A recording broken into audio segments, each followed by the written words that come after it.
Sebagaimana hadis Nabi Muhammad SAW, huffatil jannah bimakarihi, kata Nabi. Huffatil jannah itu adalah pagarnya surga, itu adalah hal yang paling kita benci.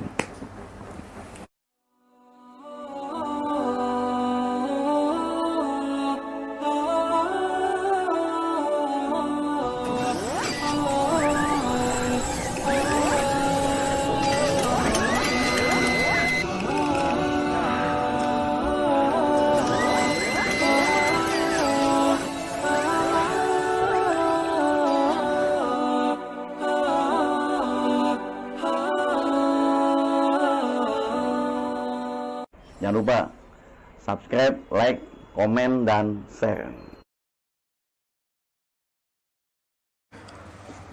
Assalamualaikum warahmatullahi wabarakatuh. Bismillah, wassalatu wassalamu ala rasulillah Sayyidina Muhammad ibn Abdullah wa alihi wa ashabihi wa man tabi'ahum wa nasarahu wa walah wa la hawla wa la quwata illa billah. Subhanaka la ilma lana illa ma'alamtana innaka antal alimul hakim. Rabbi israh li sadri wa yassir li amri wahlul 'uqdatam min lisani yafqahu qawli, amma ba'd. Puji syukur kehadirat Allah Subhanahu wa taala.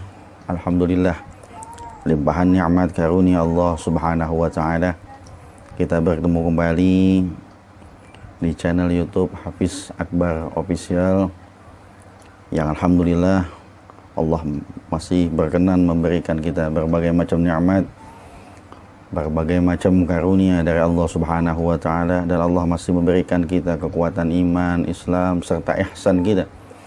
Dan mudah-mudahan Allah Subhanahu wa taala mengakhiri hidup kita dalam keadaan husnul khatimah, amin ya rabbal alamin.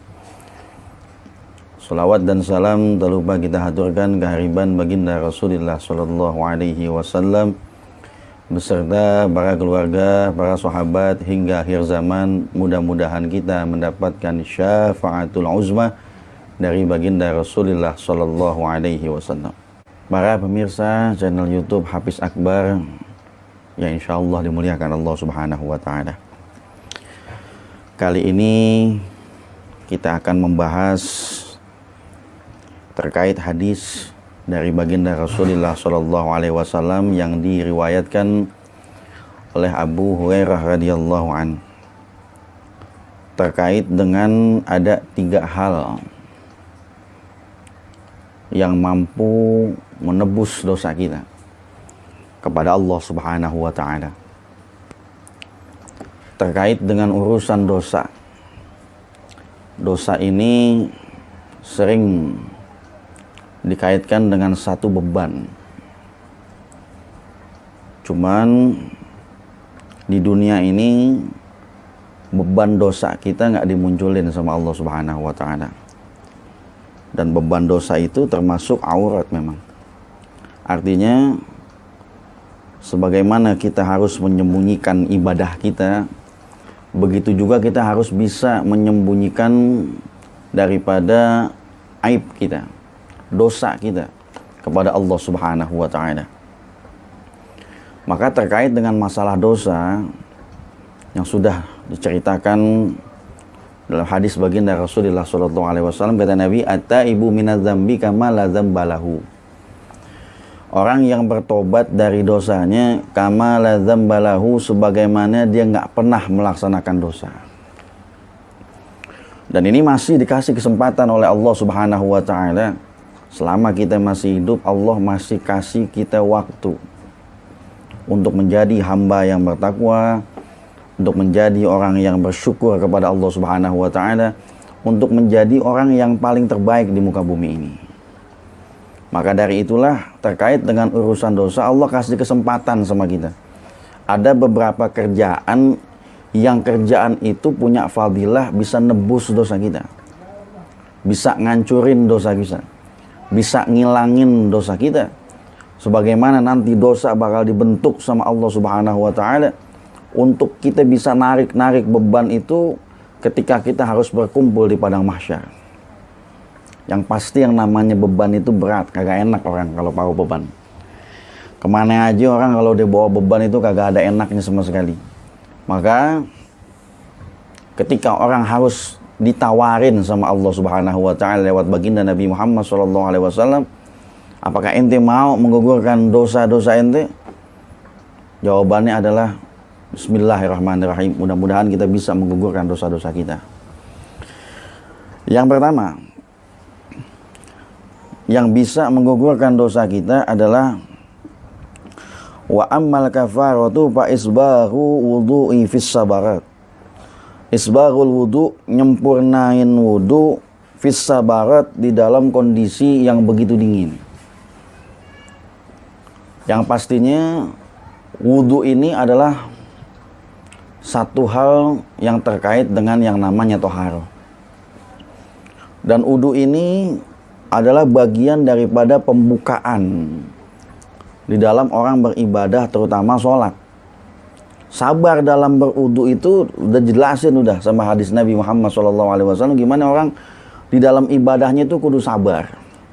Ya, jangan terlalu buru-buru, kiran ngerjain yang lain kita santai, kiran ngerjain ibadah kayaknya pengen buru-buru kelar. Ya, sholat pengen buru-buru selesai, wudu pengen buru-buru selesai. Maka sunnah untuk kita periksa bagian-bagian wudu kita, apakah udah sempurna wudu kita. Apalagi ini hal yang paling dibenci, apa? Dia harus nyempurnain wudu walaupun dalam kondisi dingin. Kalau dia sampai bisa nyempurnain wudu, nggak cuman yang wajibnya doang dia kerjain, sunnahnya dia kerjain, kena air dinginnya nggak jadi masalah. Bahkan dia nggak pernah putus wudu, nggak pernah putus dia toharo, nggak pernah putus dia bersuci kepada Allah Subhanahu wa taala. Allah bakal kasih ganjaran, bisa jadi rontok dosanya, sebab dia wudunya itu mudawamah walaupun dalam kondisi yang dia benci. Sebagaimana hadis Nabi Muhammad SAW, huppatil jannah bimakarihi, kata Nabi. Huppatil jannah itu adalah pagarnya surga, itu adalah hal yang paling kita benci. Apa aja yang paling kita hal benci? Oh, banyak hal yang paling kita benci, banyak. Berbagai macam hal yang kita benci, yang kita demen, yang kita nggak doyan, yang kita nggak mau, itu hal yang paling kita benci. Justru kalau kita ngerjain ibadah hal yang kita benci, seakan-akan kita lagi bukain pagarnya surga Allah Subhanahu wa taala. Maka wudu dalam kondisi dingin adalah salah satu cara bagaimana Allah gugurin dosa-dosa kita. Yang kedua, wa naqlul aqdami ilal jamaah. Yang kedua, naqlul aqdam, ringanin langkah kaki menuju sholat berjamaah. Ya, ini musonib pakai naqlul aqdam, kalimatnya supaya kakinya berat, karena seringkali orang nggak bisa nyampe masjid katanya konon kakinya berat katanya. Kalau kita lihat tasrih para ulama, bukan kakinya yang berat, hatinya yang gak berat. Hatinya yang berat. Artinya bukan masalah, bukan. Mungkin juga masjidnya kali kagak mau dia datengin. Bisa jadi. Jadi banyak hal kenapa harus orang itu nggak mau ibadah yang modelnya kayak begini. Kita baca satu-satu. Yang namanya sholat berjamaah itu adalah sunnah muakkad, bukan wajib hukumnya. Tapi sunnah muakkad adalah sunnah yang dikuatkan. Saking kuatnya yang namanya sholat berjamaah, sampai Nabi seumur hidupnya nggak pernah ninggalin sholat berjamaah.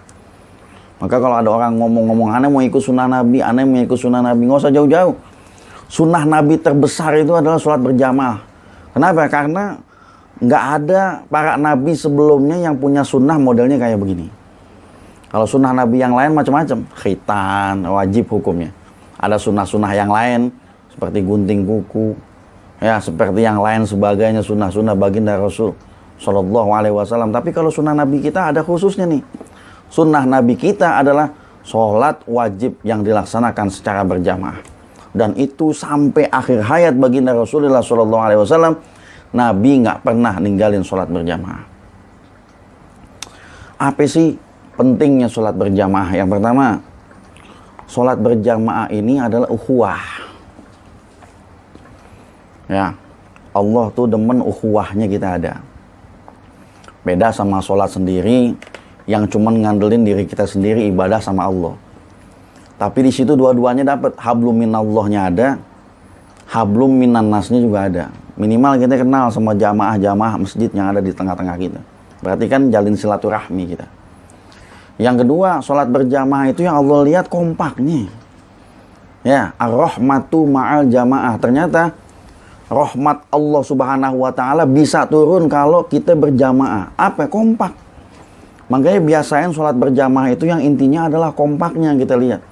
Ya, biar kata kita ada masalah dengan imam, pribadi masalah kita sama imam.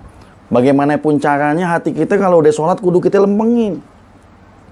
Nggak bisa kita lihat imamnya siapa, nggak bisa kita lihat makmumnya siapa, nggak bisa. Tapi ketika dia sholat berjamaah, kita harus tunduk patuh sama imam. Maka sholat jamaah ini ngajarin kalau kita harus tunduk sama pemimpin kita, ngajarin kita. Ya nggak? Walaupun kondisinya kayak begitu, walaupun dia goflah, walaupun imamnya lalai, walaupun imamnya lupa, cara kita ngasih unjuknya ada caranya. Kenapa? Karena kita lagi ngasih unjuk di dalam sholat. Beda kalau kita ngasih unjuk di luar sholat. Jadi rahmat Allah turun nih di sini. Ketiga, pahalanya ini luar biasa. Ya, kalau antum cari pahala yang kayak sholat berjamaah, masya Allah. Nggak ada orang yang sampai seperti itu. Bahkan ada satu hadis, ada satu riwayat. Yang pertama, orang ini tidur. Sebelum tidur, orang tersebut kena di dalam masbuk sholat. Ya, kalau kita lihat masbuk sholat itu bukan nggak berjamaah, dia berjamaah, cuman ketinggalan. Di dalam impiannya, dia sedang berkuda. Tiba-tiba ada rombongan orang yang berkudanya kenceng. Ini orang yang mimpi, dia pacu kudanya lebih cepat lagi. Buat ngudak rombongan yang tadi, semakin dipacu, kuda dia semakin lambat. Bukan semakin cepat, yang depan semakin kebut, yang belakang semakin lambat. Dia udak terus, sampai dia kelelahan ngudak. Akhirnya karena dia lelah, lama-lama, nih rombongannya makin lama makin jauh, dia ngomong, kok makin lama aneh kagak bisa ngudak ente, padahal kayaknya kecepatan aneh udah aneh paksa buat sampai ke ente. Apa kata dia? Antum gak bakal bisa nyamain kecepatan orang yang sholatnya berjamaah. Jadi orang sholat berjamaah tuh dipacu tuh saking sampai cepatnya begitu. Ketika orang itu terbangun, dia lihat dia udah ngerjain sholat itu sampai 27 kali tapi belum bisa selepel orang sholat berjamaah. Sholat sendiri 27 kali, sholat berjamaah kan 27 kali lipat. Tapi cara ngudaknya orang itu gak bisa ngudak sebagaimana di impiannya. Ini cuman masbuk. Dia berjamaah cuman telat. Bagaimana yang dia munfarid, sholatnya sendiri dan dia nggak berjamaah. Artinya pahala orang yang berjamaah nggak bisa dia udak. Semakin dikebutin kuda dia, semakin kebut kuda yang kita udak di depan. Maka sholat berjamaah ini fadilahnya luar biasa. Ya, antum kan lihat Nabi. Nabi kita ini Nabi yang mendawamkan sholat berjamaah. Kalau kita lihat pahalanya, ya Allah, Nabi kita pahalanya banyak, kebaikannya banyak, orang terbaik dalam ibadah di sisi Allah Subhanahu wa taala. Orang terbaik di sisi Allah, ya gak? Ibadahnya luar biasa, pahalanya banyak, ya gak? Kebanggaannya Allah Subhanahu wa taala. Tapi beliau masih melaksanakan sholat berjamaah. Ini orang yang pahalanya banyak banget, tapi sholat berjamaahnya jalan. Kudunya kita nih, yang modalnya kurang, yang kita kebaikan kita nggak seberapa. Ini satu-satunya cara bagaimana supaya kita bisa ngudak kebaikan kita, peluang kita. Jangan sampai kita nggak ada peluang kelipatan seperti ini. Justru dengan kita ngegunain yang namanya sholat berjamaah, Allah takdirin umur kita cuma 60, 70, 80, tapi kegiatan kita kayak orang yang berumur 150, kayak orang yang umurnya sampai 160, sampai orang yang umurnya seakan-akan sampai 200 tahun. Kenapa? Karena kebajikannya berlipat. Jadi Allah udah tawarin sama kita, ente mau gak ngelipetin ganda pahala ente? Tapi kadang-kala ketika Allah tawarin sama kita, kitanya ogah. Kitanya yang malas, kitanya yang kagak mau. Kenapa? Karena kita lihat hari ini kita gak butuh dengan pahala yang modelnya seperti itu. Makanya sholat berjamaah, Masya Allah, luar biasa. 27 kali lipat. Dan ini hanya punya umat baginda Rasulullah SAW. Maka mudawamahkanlah oleh kamu sekalian. Sampai ada sahabat nanya sama Nabi, ya Rasulullah, saya buta, saya nggak bisa lihat. Terus di gurun kondisinya kayak begini ya Rasulullah, saya takut ada hewan buas. Bagaimana, apakah saya masih ada sunnah untuk bisa berjamaah ya Rasulullah? Saya sholat sendiri aja deh di rumah. Ya kan, karena kanan kirinya juga kagak ada yang nuntun. Takutnya nanti kenapa-napa. Apa jawaban Nabi? Kata Nabi, antum dengar azan apa kagak? Kalau azan masih dengar ya Rasulullah. Kalau masih dengar azan, lebih baik ente sholat berjamaah daripada sendiri. Itu orang yang udah kondisinya kayak begitu aja, sehingga Nabi suruh udak dia di dalam berjamaahnya. Ini salah satu keutamaan. Dan kalau yang kita lihat sama-sama, ya bukan cuma sholat nih yang dikerjain berjamaah, makan aja berjamaah pahalanya besar. Ya, makan sendirian sama makan bareng-bareng. Nabi itu punya kebiasaan makannya bareng. Beliau mengikuti sunnah Nabi Ibrahim. Nabi Ibrahim kalau makan nggak mau sendiri. Dia kalau makan dia cari dulu teman, barang 1-2 orang dia bawa. Karena kata dia lebih nikmat orang makannya bareng tuh nikmat. Maka makan yang dibarengin itu adalah sunnahnya Nabi Ibrahim alaihissalatu wassalam. Kenapa makan bareng itu nikmat? Makan aja bareng bisa nurunin rahmat. Apalagi ibadah yang bisa barengan. Ini hal yang luar biasa. Jadi kalau umat Islam ini kompak, rasanya Masya Allah, luar biasa kita. Allah bakal kasih kita kekuatan yang lebih besar kalau umat Islam ini kompak, terutama di dalam sholat berjamaahnya.